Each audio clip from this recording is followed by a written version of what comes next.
देखिए, बहुत प्राइमरी स्तर की बैठकें हैं। आरोप पत्र बनाने के लिए और घोषणा पत्र के लिए कमेटियां बनी हैं और उनको हमारे राज्य के आदरणीय सह प्रभारी और असम के मुख्यमंत्री हेमंत बिस्वा शर्मा जी ने आवश्यक निर्देश दिए हैं। ये चुनाव के समय का एक रूटीन वर्क है जो सभी राज्यों में हम करते हैं और चुनाव में जनता के बीच जाने का एक बहुत बड़ा माध्यम होता है अपनी बात को पहुंचाने का आरोप पत्र और घोषणा पत्र।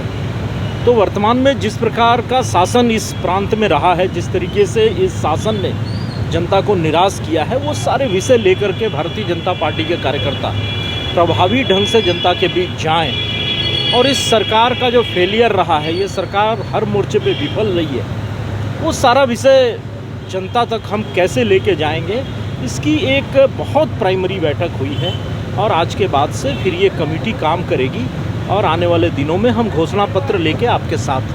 देखिए, बैठक हुई प्रदेश में, बैठक हुई है आरोप समिति की, बैठक हुई है घोषणा पत्र समिति, बैठक हुई है भाषण के बिंदु की, और ये सब चर्चाएं हुई हैं। ये चर्चाएं बिल्कुल स्वाभाविक है। चुनाव है, चुनाव के पहले हम लोग तैयारी कर रहे हैं, तो चुनाव के पहले जो तैयारी होनी चाहिए उसी के लिए मीटिंग। घोषणा पत्र हर विधानसभा या लोकसभा के चुनाव के पहले हर पार्टी घोषणा पत्र जारी करती है और घोषणा पत्र बनाने के लिए तैयारी भी करती है। किन किन बातों का उसमें समावेश करना चाहिए, किन किन बातों को हमें करना है, इन सारी चीज़ों का समावेश होता है।